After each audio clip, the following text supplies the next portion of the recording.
Hi ಎಲ್ರಿಗೂ welcome back to my channel. ನಾನು ಜ್ಯೋತಿ. ಇನ್ನು ಯಾರು ನನ್ನ ಚಾನಲ್ನ ಸಬ್ಸ್ಕ್ರೈಬ್ ಮಾಡಿಲ್ಲ, ಪ್ಲೀಸ್ ಸಬ್ಸ್ಕ್ರೈಬ್ ಮಾಡಿ, ಹೀಗೆ ಸಪೋರ್ಟ್ ಮಾಡ್ತಾಯಿರಿ. ಇವತ್ತು ಅಪ್ಪು ಜೊತೆ ನಮ್ಮ ಕತೆ ಅನ್ನೋ ಥರ ಆಗಿದೆ. ಯಾಕಂದರೆ ಒಂದು ಐಸ್ ಕ್ರೀಮ್ ಆಸೆಗೋಸ್ಕರ ಫುಲ್ ಫೀವರು, ಕೋಲ್ಡಾಗಿ ಮನೇಲಿ ರೆಸ್ಟ್ ಮಾಡ್ತಾ ಇದ್ದಾನೆ. ಸೊ ನಾವು ಮಕ್ಕಳಿದ್ದಾಗ ಹೀಗೆ ಹೇಳಿದ ಮಾತು ಕೇಳ್ದಲೆ ಎಲ್ಲ ಮಾಡ್ಕೋತಾ ಇದ್ವಿ. ಬಟ್ ಇವನು ಹಾಗೆ ಅದೇ ರೀತಿ ಒಂದು ಐಸ್ ಕ್ರೀಮ್ ತಿಂದ್ಬಿಟ್ಟು 3 ದಿವಸ ಶಾಲೆಗೆ ಚಕ್ಕರ್ ಆಗಿದೆ. ಸೊ ಏನಕ್ಕೆ ನಿನಗೆ ಶೀತ ಬಂತು ಅಂತ ಕೇಳಿದ್ರೆ, ನಿನಗೆ ಜ್ವರ ಬಂದಿದೆ ಅಂತ ಕೇಳಿದ್ರೆ, ಅವ್ನು ಹೇಳ್ತಿರೋ ರೀಸನ್ ಕೇಳಿದ್ರೆ ನಗಾಡ್ತೀರಾ ನೀವು. ಏನಂತ ಹೇಳ್ತಾನೆ ಅಂದರೆ, ನಾನು ಏನಕ್ಕೆ ಜ್ವರ ಬಂತು, ಐಸ್ ಕ್ರೀಮ್ ಬೇಕಾ ಅಂದರೆ, ಇಲ್ಲ ಅಮ್ಮ ನಾನು ಐಸ್ ಕ್ರೀಮ್ ತಿಂದಿದ್ದು ಜ್ವರ ಬಂದಿರೋದಲ್ಲ, ನಾನು ಬಿಸಿಲಲ್ಲಿ ಆಟ ಆಡಿದ್ದೆ ಸ್ಕೂಲಲ್ಲಿ, ಲಂಚ್ ಅವರ್ ಬಿಟ್ಟಿದ್ರಲ್ಲ ಅವಾಗ, ಅದಕ್ಕೋಸ್ಕರ ಅಂತ ನಾನು ಯೋಚನೆ ಮಾಡಿದೆ. ಹಾಸನಲ್ಲಿ 1 ವೀಕ್ 1 ಮಂತ್ ಆಯಿತು, ಬಿಸಿಲೇ ಸರಿಯಾಗಿ ಬರ್ತಾ ಇಲ್ಲ. ಇನ್ನು ಆ ಥರ ಬಿಸಿಲಲ್ಲಿ ಇವ್ನಿಗೆ ಯಾವಾಗಪ್ಪ ಈ ಥರ ಬಿಸಿಲು ಅಷ್ಟೊಂದು ಬಂತು ಆಟ ಆಡಬೇಕಾದ್ರೆ ಜ್ವರ ಬರೋಷ್ಟು ಅಂತ ಅಂದ್ಕೊಂಡೆ. ಸೊ ಫನ್ನಿ ಅನ್ನಿಸ್ತು, ಮಾತಾಡ್ಕೊಂಡು ಅವನಿಗೆ ಟಿಫನ್ ಕೊಟ್ಟಿದ್ದೆ. ಸೊ ಟಿಫನ್ ಮಾಡ್ತಾ ಇದ್ದಾನೆ. ಹಾಗೆ ಇವತ್ತಿನ ವೆದರ್ ನೋಡಿ ತೋರಿಸ್ತಾ ಇದ್ದೀನಿ. ಫುಲ್ ಮಳೆ ಬಂದು ಹನಿತಾ ಇದೆ, ಬರ್ತಾ ಇದೆ, ನಿಲ್ತಿದೆ, ಹೋಗ್ತಿದೆ. ಮತ್ತೆ ಸ್ವಲ್ಪ ಹೊತ್ತಾದ್ಮೇಲೆ ಮತ್ತೆ ಸ್ವಲ್ಪ ಬಿಸಿಲು ಬರ್ತಾ ಇರುತ್ತೆ. ಯಾವಾಗ ಮಳೆ ಬರುತ್ತೋ ಯಾವಾಗ ಬಿಸಿಲು ಬರುತ್ತೋ ಅಂತ ಗೊತ್ತಾಗ್ತಾಯಿಲ್ಲ. ನಮ್ಮ ಹಾಸನ ಸಿಟಿಲಿರೋರಿಗೆಲ್ಲ ಈ ಅನುಭವ ತುಂಬ ಆಗಿರುತ್ತೆ. ಸೊ ಜಸ್ಟು ಬೆಳಗ್ಗೆ ಮಳೆ ಬರ್ತಾ ಇದೆ, ಇನ್ನೂ ಹನಿ ಬರ್ತಾ ಇದೆ. ಸೊ ಒಂದು 10 ನಿಮಿಷ ಆದಮೇಲೆ ಮತ್ತೆ ಬಿಸಿಲು ಬರುತ್ತೆ. ನಿಮಗೆ ತೋರಿಸ್ತಾ ಇದ್ದೀನಿ. ಮತ್ತೆ ಆಲ್ರೆಡಿ ಬಿಸಿಲಿಗೆ ಬರೋಕ್ಕೆ ಸ್ಟಾರ್ಟ್ ಆಯಿತು. ಹಾಗೆ ಕೆಲಸ ಮುಗಿಸ್ಕೊಂಡು ನಾನು ಇವತ್ತು ಬಂದು ಮಾಡಿದ್ದು ಚಪಾತಿ ಮತ್ತು ಗ್ರೇವಿ ಮಾಡ್ಕೊಂಡಿದ್ದೆ, ಪನ್ನೀರ್ ಗ್ರೇವಿ. ಸೊ ಆ ರೆಸಿಪಿನ ನಾನು ಇನ್ನೊಂದ್ಸಲ ನಿಮಗೆ ಅಪ್ಲೋಡ್ ಮಾಡ್ತೀನಿ, ಇಂಟ್ರೆಸ್ಟ್ ಇರೋರು ವಾಚ್ ಮಾಡಿ.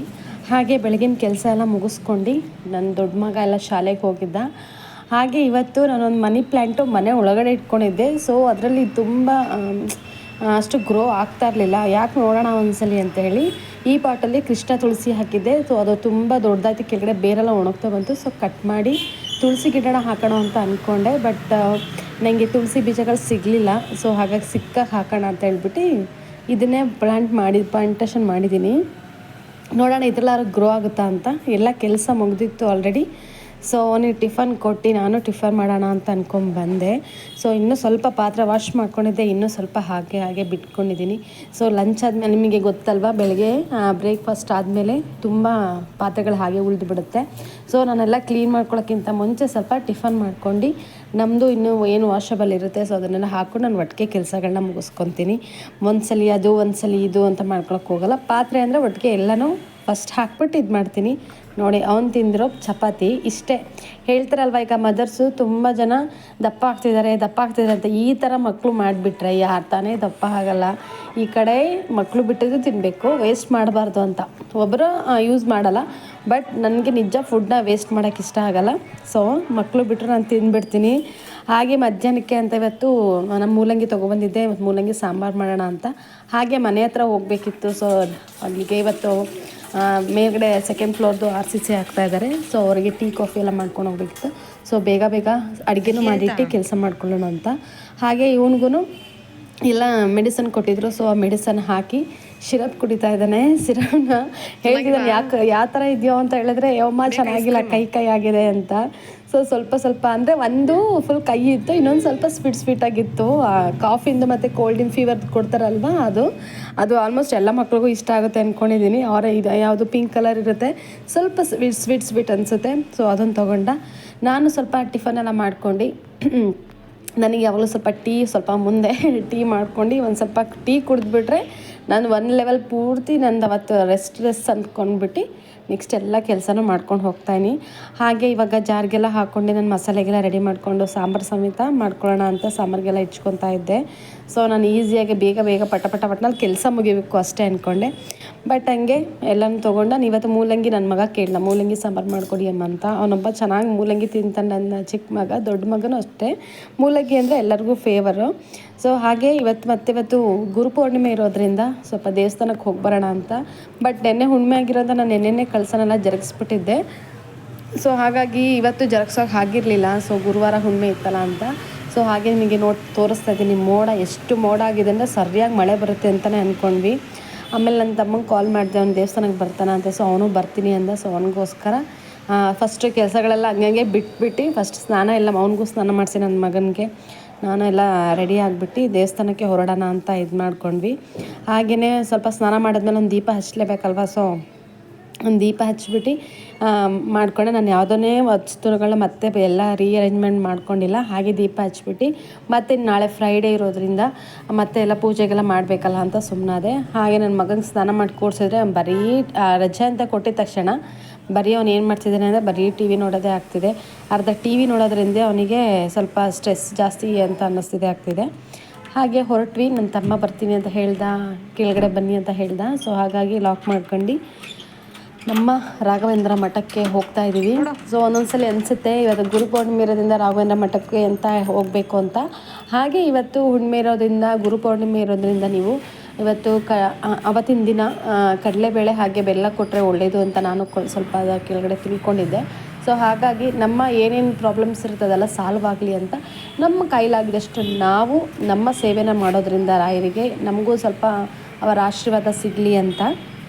ಹಾಗೆ ನನ್ನ ತಮ್ಮ ಬಂದ. ಸೊ ಒಂದು ಗಾಡೀಲಿ ಹೋದ್ವಿ. ಸೊ ರಶ್ ಇರುತ್ತೆ ಅಂತ ಅಂದ್ಕೊಂಡಿರಲಿಲ್ಲ, ಅಷ್ಟೊಂದು ತುಂಬ ಹೋದ್ವಿ. ನಮ್ಮ ಮನೆಯಿಂದ ಓನ್ಲಿ 10 ಮಿನಿಟ್ಸ್ ಅಷ್ಟೇ ಆಗೋದು ಮಠಕ್ಕೆ. ಸೊ ಇನ್ನೂ ಟೈಮ್ ಇದ್ದಿದ್ದು 10:30 ಏನೋ ಆಗಿತ್ತು ಅಷ್ಟೇ. ಅಷ್ಟೊತ್ತಿಗೆ ಬೇಗ ಎಲ್ಲ ಕೆಲಸ ಮುಗಿಸ್ಕೊಂಡು ಹೋದ್ವಿ. ಹೋಗ್ತಾ ಇದ್ದೀವಿ ರೋಡಲ್ಲಿ. ತುಂಬ ರೋಡಲ್ಲಿ ದೂರದಿಂದ ನೋಡೋರೇ ಗೊತ್ತಾಯಿತು. ನನ್ನ ತಮ್ಮ ಅಲ್ಲೇ ಅಂದ. ಅವರು ಸ್ವಲ್ಪ ಡ್ಯೂಟಿ ಇತ್ತು. ಸೊ ಅವನು ಹೇಳ್ದ ನನಗೆ ಜಾಸ್ತಿ ಹೊತ್ತು ಇರೋಕ್ಕಾಗಲ್ಲ, ಸ್ವಲ್ಪ ಅವನಿಗೆ ಇಂಜಿನಿಯರ್ಸ್ ಎಲ್ಲ ಇದ್ದಿದ್ದರಿಂದ ಅವ್ನು ಬೇಗ ಅವ್ರು ಕಾಲ್ ಮಾಡಿದ ತಕ್ಷಣ ಹೋಗ್ಬೇಕಿತ್ತು. ಸೊ ಹಾಗಾಗಿ ಅವನು ಹೇಳ್ದ ನಾನು ತುಂಬ ಹೊತ್ತು ಕಾಯಲ್ಲ, ಒಂದು 10 ನಿಮಿಷ ಆದರೆ ನಿಂತ್ಕೊತೀನಿ, ಕ್ಯೂ ಎಲ್ಲ ಇದ್ರಲ್ಲಿ ನಿಲ್ಲಲ್ಲ ಅಂತ ಹೇಳ್ದ. ಸೊ ಹಂಗೂ ಬಂದ್ವಿ. ಪಾರ್ಕಿಂಗ್ ಮಾಡೋದಕ್ಕೇ ಜಾಗ ಇರಲಿಲ್ಲ, ಅಷ್ಟೊಂದು ಎಲ್ಲ ಗಾಡಿಗಳು ಪಾರ್ಕ್ ಆಗಿತ್ತು. ಕ್ಯೂ ಅಂತೂ ತುಂಬ ಇತ್ತು. ಬಂದೆ ನನ್ನ ತಮ್ಮ ಇನ್ನೇನು ಗಾಡಿನ ಸೈಡ್ಗೆ ಹಾಕೋಣ ಅಂತ ಬಂದ. ಸೊ ಹಾಗಾಗಿ ಇಷ್ಟು ಅಂದರೆ ರಾಯರ ಮಠ ಅಂದರೆ ನಮ್ಮ ಮಠದಲ್ಲಿ ಯಾವಾಗಲೂ ರಾಯರ ಮಠದಲ್ಲಿ ಗುರುವಾರದತ್ತಂದು ಫಸ್ಟು ತುಂಬ ಇಷ್ಟ. ನಾವೆಲ್ಲ ಫಸ್ಟಿಂದ ನಾನು ಮೊದಲಿಂದನೂ ಆರಾಧಿಕೆ ಆಗಿರೋದ್ರಿಂದ ನಾವು ರಾಘವೇಂದ್ರ ಸ್ವಾಮಿ ದೇವಸ್ಥಾನಕ್ಕೆ ಹೋದಾಗ ರಶ್ ಅಷ್ಟೊಂದು ಇರ್ತಾನೆ ಇರಲಿಲ್ಲ.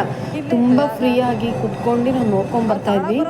ಬಟ್ ಇವಾಗಂತೂ ಎಲ್ಲರೂ ರಾಯರ ಭಕ್ತರಾಗಿದ್ದಾರೆ. ಅಷ್ಟು ಕ್ಯೂ ಅಂದರೆ ನೀವು ಈ ದಿನ ಅಂತ ಅಲ್ಲ, ವಾರ ಗುರುವಾರ ಹೋದ್ರೂ ಅಷ್ಟು ಕ್ಯೂ ಇರುತ್ತೆ. ಮತ್ತು ಇವಾಗ ಅನ್ನಪ್ರಸಾದನೂ ಕೊಡ್ತಾ ಇರೋದ್ರಿಂದ ಜನ ಇಲ್ಲಿ ದರ್ಶನ ಮಾಡ್ಕೊಂಡಿದ್ದ ತಕ್ಷಣವೇ ಮತ್ತೆ ಪ್ರಸಾದಕ್ಕೆ ನಿಂತ್ಕೋತಾರೆ. ನಿಜ ನನಗೆ ಲಾಸ್ಟ್ ವೀಕಲ್ಲಿ ಒಂದ್ಸರಿ ನಾನು ಗುರುವಾರ ಹೋಗಿದ್ದೆ. ಒಂದು ಟೈಮ್ ನನಗೆ ಊಟ ಮಾಡೋಕ್ಕೆ ಸಾಧ್ಯ ಆಗಿತ್ತು ಅಲ್ಲಿ ಅಂತ ಪ್ರಸಾದ ಸಿಕ್ಕಿದ್ದು. ನನ್ನ ಮಕ್ಕಳೆಲ್ಲ ಕರ್ಕೊಂಡೋಗಿದ್ದೆ. ಬಟ್ ಲಾಸ್ಟ್ ವೀಕಲ್ಲೂ ಮತ್ತು ಅದ್ರ ಲಾಸ್ಟ್ ವೀಕಲ್ಲೂ ಹೋಗಿದ್ದೆ.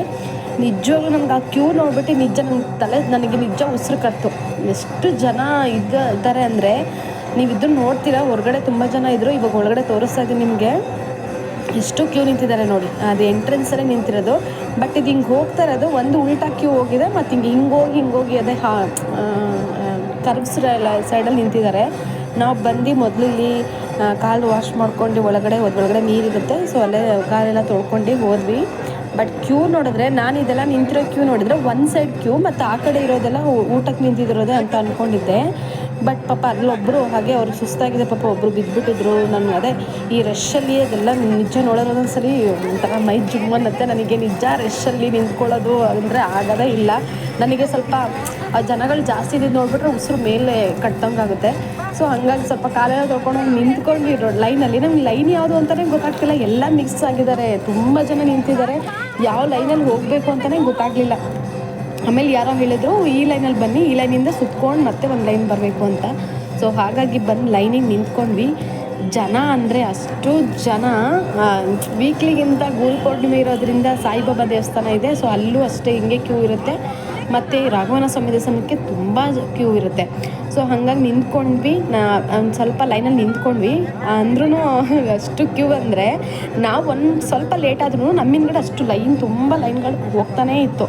ಹಂಗೂ ಒಂದ್ಗಡೆ ಕೇಳ್ಕೊಂಡು ಆ ಕಡೆ ಈ ಕಡೆ ಲೈನ್ಗಳಂತ ನಿಂತ್ಕೊಂಡ್ವಿ. ಅದ್ರಲ್ಲಿ ಮಧ್ಯದಲ್ಲಿ ಬೇರೆ ಅಲ್ಲಿ ಪ್ಯಾಸೇಜಿಗೆ ಜಾಗನೇ ಇರಲಿಲ್ಲ. ದರ್ಶನ ಮಾಡೋರು ಇದ್ರ ಮಧ್ಯದಲ್ಲೇ ಬರಬೇಕಿತ್ತು. ನಾವು ಹಂಗೆ ಸ್ವಲ್ಪ ನಿಂತ್ಕೊಂಡು ಲೈನಿಗೆ ನಿಂತ್ಕೊಳ್ಳೋಣ ಅಂತ ಮತ್ತೆ ಹೋಗಿದ್ವಿ. ಮತ್ತೆ ವಾಪಸ್ ಬಂದ್ವಿ. ಮತ್ತೆ ಲೈನ್ ಗೊತ್ತಾಗ್ದಲೇ ವಾಪಸ್ ಬಂದ್ವಿ. ನಾವು ಬರೋಷ್ಟಿಗೆ ಒಂದು ಲೈನ್ ಆವಾಗಲೇ ಮತ್ತೆ ಇನ್ನೊಂದು ಲೈನ್ ಹಾಗೆ ಹೋಗಿರ್ತಿತ್ತು. ಸೊ ಆಮೇಲೆ ಒಂಚೂರು ಲೈನ್ ಗೊತ್ತಾಯಿತು, ನಿಂತ್ಕೊಂಡ್ವಿ. ಆಪೋಸಿಟ್ ವೇರಿಯೇಷನ್ ಅಂತ ಹೇಳ್ತೀವಲ್ಲ, ಆಪೋಸಿಟಲ್ಲಿ ಅವರು ಹಿಂಗೆ ಹೋಗ್ತಾ ಇದ್ದರೆ ನೀವು ವಾಪಸ್ ಹಿಂಗೆ ಹೋಗ್ತಾ ಇದ್ದೀವಿ ಹೋಗ್ತೀವಿ ಅಂತ ಅವರು ಪಶ್ಚಿಮಕ್ಕೆ ಹೋಗ್ತಿದ್ರೆ ನಾವು ಉತ್ತರಕ್ಕೆ ಹೋಗ್ತಾ ಇರಬೇಕಿತ್ತು, ಆ ಥರ ಲೈನ್ ಇತ್ತು. ಸೊ ಹಾಗೆ ಮಾಡ್ಕೊಂಡು ನಿಂತ್ಕೊಂಡ್ವಿ ಸ್ವಲ್ಪ ಹೊತ್ತು. ತುಂಬ ರಶ್ಶು. ಮತ್ತು ಇನ್ನೊಂದು ಹೇಳೋದು, ನಮ್ಮ ಜನಕ್ಕೆ ಒಂದು ಎಷ್ಟೇ ಏನೋ ಪ್ರಾಬ್ಲಮ್ ಆಗಲಿ, ಎಷ್ಟೊಂದು ಇನ್ನೊಂದು ಸಲ ಏನು ಅನಿಸ್ತಾ ಇರುತ್ತೆ ಅಂದರೆ, ಎಲ್ಲ ಕಾಲು ತುಳಿತಾ ನೋಡ್ತಾ ಇರುತ್ತಲ್ಲ, ಆ ದೇವಸ್ಥಾನದಲ್ಲಿ ಕಾಲು ತುಳಿತಾ, ಇದರಲ್ಲಿ ದೇವಸ್ಥಾನದಲ್ಲಿ ಹೊರಗಡೆ ಇಲ್ಲಿ ಜನ ಸಾಗರ ಸೇರಿದಾಗ ಅಷ್ಟು ಇರುತ್ತೆ ಅಂತ. ನಿಜ ಒಂದು ನನಗನ್ಸಿದ್ದು, ಜನಗಳು ಎಷ್ಟು ತಪ್ಪು ಮಾಡ್ತಾರೆ ಅಂದರೆ, ನನಗೇನು ಒಂದ್ಸಲ ನೆನೆಸ್ಕೊಂಡೆ, RCB ಅದೆಲ್ಲ ನೆನೆಸ್ಕೊಂಡೆ. ಬಟ್ ಒಬ್ಬ ಮನುಷ್ಯ, ಒಂದು ಮನುಷ್ಯ ತಪ್ಪು ಮಾಡೋದ್ರಿಂದ ಎಷ್ಟು ಜನ ಸಫರ್ ಮಾಡ್ತಾನೆ ಅಂತ ನನಗೆ ಇವತ್ತು ಪಕ್ಕಾ ಗೊತ್ತಾಯಿತು. ಬರೀ ಇಷ್ಟು ಜನದಲ್ಲೇ ಒಬ್ಬರು ಒಂದು ಲೈನ್ ಹೋಗ್ತಾಯಿತ್ತು, ಪಕ್ಕದಲ್ಲಿರೋ ಲೈನ್ ಅವರು ಕ್ರಾಸ್ ಆದರು. ಮತ್ತು ಮಧ್ಯದಲ್ಲಿ ಒಂದಿಬ್ಬರು ಸೇರ್ಕೊಳಕ್ಕೆ ಬಂದರು. ಆ ಸೇರ್ಕೊಳಕ್ಕೆ ಬಂದಾಗಿದ್ದ ತಕ್ಷಣವೇ ಸ್ಟಾರ್ಟ್ ಆಗಿದ್ದು ನುಗ್ಗಲಂದರೆ, ನಾವು ಹೇಳ್ತಾನೆ ಇದ್ದೀವಿ ಹಂಗೆ ಬರಬೇಡಿ ನುಗ್ಗಿದ್ರೆ ಏನು ಮಾಡ್ತಾರೆ ಜನ. ಈಗ ನಾನು ಫಸ್ಟ್ ತುಂಬ ಹೊತ್ತು ಕಾಯ್ತಾ ಇರ್ತಾರೆ, 1 hour 2 hours ಕಾಯ್ತಾ ಇರ್ತಾರೆ. ಇವ್ರ ಮಧ್ಯದಲ್ಲಿ ಯಾರೋ ಬಂದರು ಅಂತ ಬಿಟ್ಟ ತಕ್ಷಣ ಏನು ಮಾಡ್ಬಿಡ್ತಾರೆ, ಅವ್ರ ಮೈಂಡ್ ನಿಜ ಅವ್ರಿಗೆ ಅಪ್ಸೆಟ್ ಆಗಿಬಿಡುತ್ತೆ. ಸೊ ನೆಕ್ಸ್ಟ್ ಲೈನಿಗೆ ಹಿಂಗೆ ಪಕ್ಕದಲ್ಲಿರೋ ಲೈನ್ಗೆ ಜಾರ್ಕೊಬಿಡ್ತಾರೆ. ಅಷ್ಟು ಹಂಗಾಗಿ ಎಷ್ಟು ರಶ್ ಇದೆ. ನಾನು ಹೋಗಿ ದರ್ಶನ ಮಾಡೋಕ್ಕೆ 1 or 2 hours. ನಾನು ಹೋಗಿದ್ದು 10:30, ನನ್ನ ಮನೆಗೆ ಬಂದಾಗ 12:30 ಆಗಿತ್ತು. ಅಷ್ಟು ಇತ್ತು. ಹಾಗೂ ಹೆಂಗೋ ಕ್ಯೂನಲ್ಲಿ ಬಂದು, ನನ್ನ ತಮ್ಮ ಆಲ್ರೆಡಿ ಹೋಗಿದ್ದ, ನಾನು ನನ್ನ ಮಗ ಇಬ್ಬರೇ. ಅವನಿಗೆ ತುಂಬ ಹೊತ್ತಾಗಲಿಲ್ಲ, ಟೈಮ್ ಆಯಿತು ಅಂತ ಹೋದ. ನಾವು ಒಳಗಡೆ ಹಿಂಗೆ ಕ್ಯೂ ಇತ್ತು ತುಂಬ. ಬಂದ್ವಿ, ಆರಾಮಾಗಿ ದರ್ಶನ ಮಾಡ್ಕೊಂಡು, ರಾಯರನ್ನು ನೋಡ್ಕೊಂಡು, ನಿಜ ಒಂಥರ ಎಷ್ಟೇ ಕ್ಯೂ ನಿಂತ್ಕೊಬಂದ್ವಿ, ನಾವು ದೇವರ ದರ್ಶನ ಮಾಡ್ತೀವಲ್ವ, ಅದು ಒಂಥರ ಏನೋ ಒಂಥರ ಮೈ ಜುಂಬನ್ನುತ್ತೆ. ನಿಜ ನನಗೆ ರಾಯರ ದರ್ಶನ ಮಾಡೋದು ತುಂಬ ಖುಷಿಯಾಯಿತು. ಗುರುಪೌರ್ಣಿಮೆ ದಿನ ಎಲ್ಲರಿಗೂ ಅವರ ಗುರುಗಳು, ತುಂಬ ಜನ ಗುರುಗಳಿರ್ತಾರೆ. ನಮಗೆಲ್ಲರ ಥರ ಲೈಫಲ್ಲಿ ತುಂಬ ಗುರುಗಳಿರ್ತಾರೆ. ಸೊ ಅವರೆಲ್ಲರಿಗೂ ಥ್ಯಾಂಕ್ಸ್ ಹೇಳ್ತಾ, ರಾಯರ ದರ್ಶನ ನೀವು ಮಾಡಿ, ತುಂಬ ಚೆನ್ನಾಗಿ ಅಲಂಕಾರ ಮಾಡಿದ್ದು. ಸೊ ಇವತ್ತಿನ ವ್ಲಾಗ್ ಇಲ್ಲಿಗೆ ಎಂಡ್ ಮಾಡ್ತಾಯಿದ್ದೀನಿ. ನೆಕ್ಸ್ಟ್ ವ್ಲಾಗಲ್ಲಿ ಸಿಗೋಣ. ಅಲ್ಲಿವರೆಗೂ ಥ್ಯಾಂಕ್ ಯು. ಹಾಗೆ thank for the watching. Please don't forget to subscribe. Thank you.